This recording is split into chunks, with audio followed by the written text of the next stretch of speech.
Hadirin sedaya hormati simkuring, moal salajengna dongeng putra di SDN Narimbang 1. Mangga SDN Narimbang 1 dongeng. Duka naon judulna dongeng.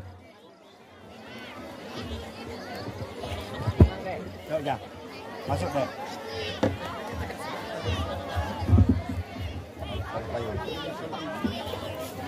Semangat, semangat. Yuk, yuk. Ya, baru. Makan dulu ini. Siapa yang mau? Assalamualaikum warahmatullahi wabarakatuh. Waalaikumsalam warahmatullahi wabarakatuh. Sampurasun. Girang pangajen nuku simkuring dipihormat teu hilap oge ka para patandang kumaha daramang Sae mung tiris itu. simkuring patandang nomor 3 bade medar carita asal usul ngadegna pasantren Asyrafuddin Cipicung. Nu leresana aya di wewengkon Kacamatan Conggeang. Judulna nyaeta Ardi Sela Singa Naga.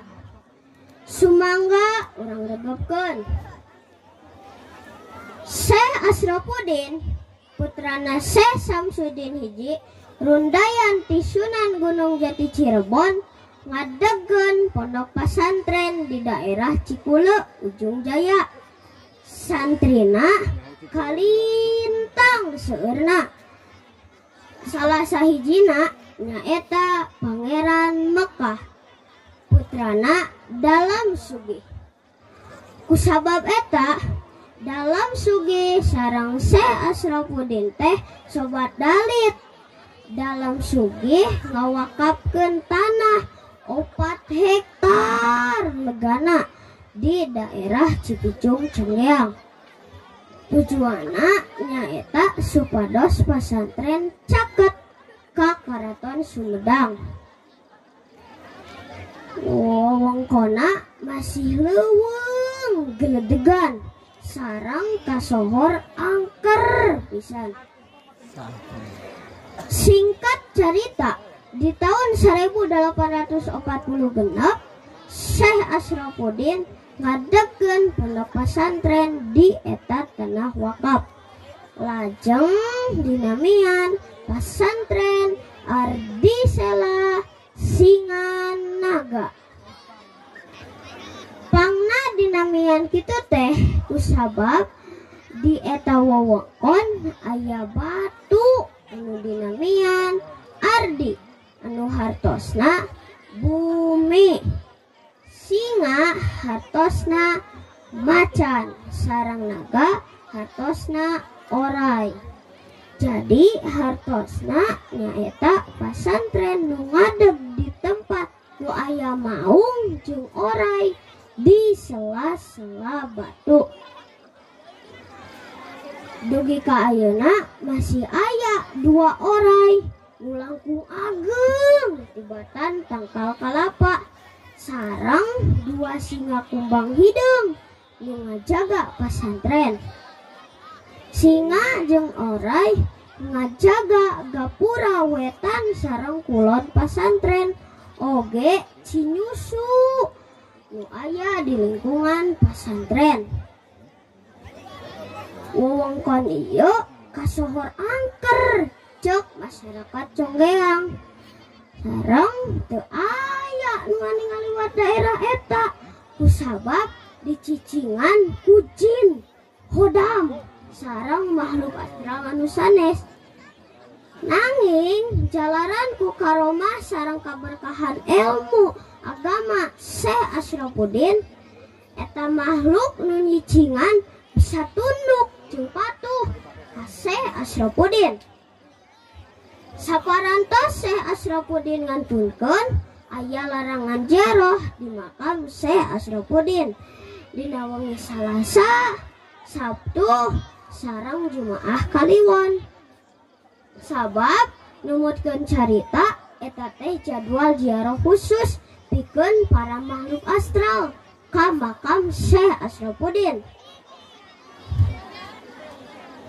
Sing saha wae nu ngalanggar eta para makhluk ngajirim mingsieunan. Aya larangan nu sanes pikeun santri nu mukim di pasantren. Nyaeta ulah aya nu niup suling sareng mainkeun pakekas musik modern salian ditambur jeung hadroh.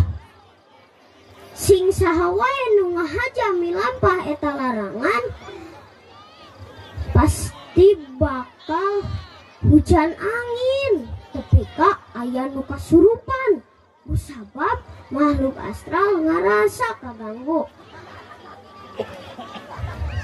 Ranggeyan mutiara nu tiasa didugikeun tina carita ieu nyaeta urang teu kenging ngarempak kana aturan nu tos ditangtoskeun. Bilih jadi mamala ka urangna.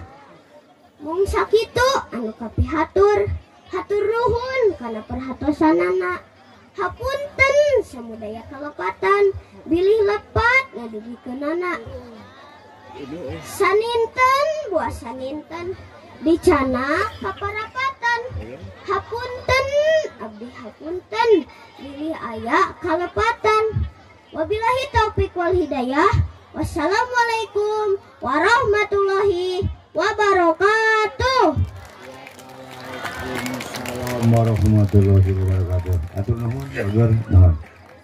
Sok dituju nang di situ jonglo mageun ngadongeng putri.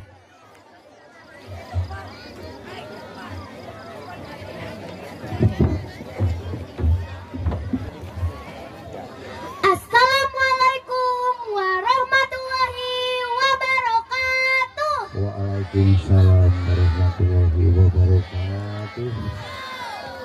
Sampurasun. Mantep. Sumedang, Kota Kamelang, puseur budaya Sunda. Aya carita anu dicaritakeun deui saperti sasakala. Anu nyaritakeun asal usul kajadian hiji wewengkon atawa tempat. Pamiarsa, sumangga urang dangukeun dongeng sasakala anu aya di wewengkon Sumedang. Girang pangajen hormateun simkuring.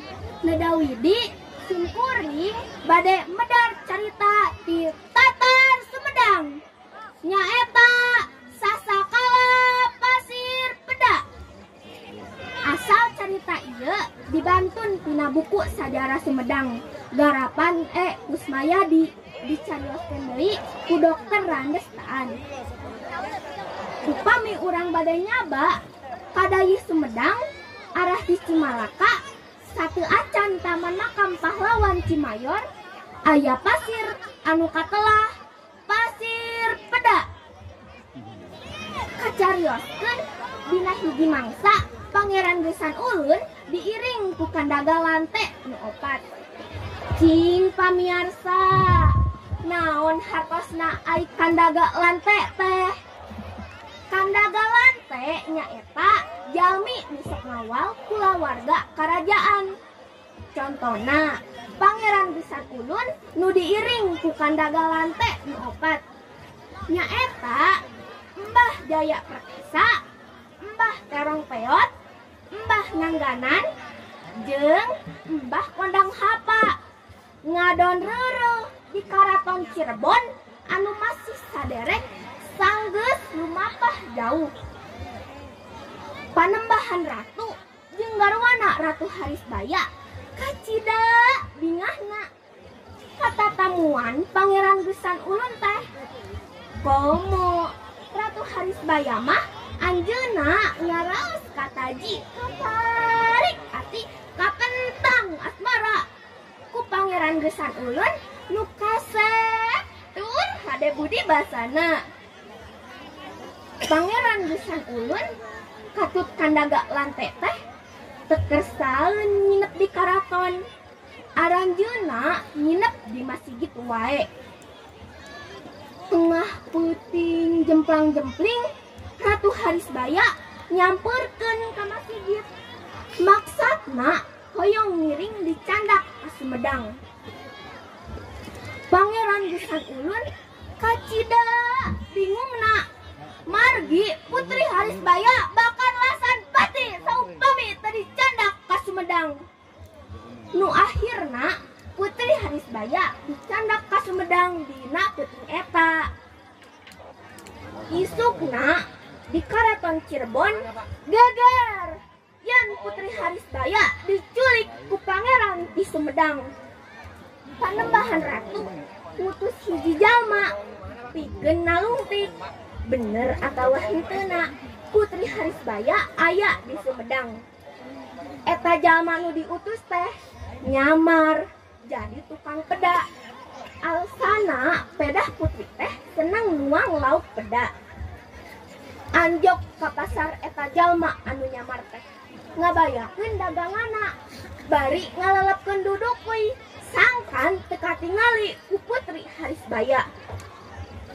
Tukang dagang nawarkeun dagangana, peda, peda, palawargi peda.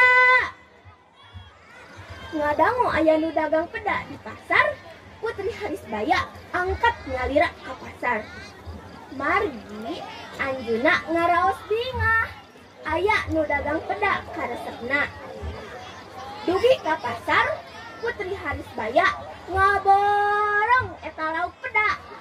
Nu dagang nepi ka bingah lain pedah dagangana payu, tapi manehna yakin yen Putri Harisbaya aya di Sumedang. Bakal tingku bunga wur bae eta lauk peda diawurkeun di hiji pasir nepi ka Patalayah. Disaprak harita eta tempat teh nelah pasir peda. Ranggeyan mutiara anu didugikeun tina carita sasakala ieu nyaeta dina milampah hiji perkara kudu diperhitungkeun balukarna. Sapertos sindiran ieu sing seukeut-seukeutnya mikir meh teu mintul pakarangna. Sing seukeut-seukeutnya mikir meh teu kaduhung balukarna. Mung sakitu anu kapihatur saninten buah saninten dibawa ka parapatan. Hapunten abdi hapunten bilih aya kalepatan. Wabillahi taufik wal hidayah. Wassalamualaikum warahmatullahi wabarakatuh. Waalaikumsalam warahmatullahi wabarakatuh. Bagian hadirin saudara hormatnya sim kuring, alhamdulillah ngadongeng Putri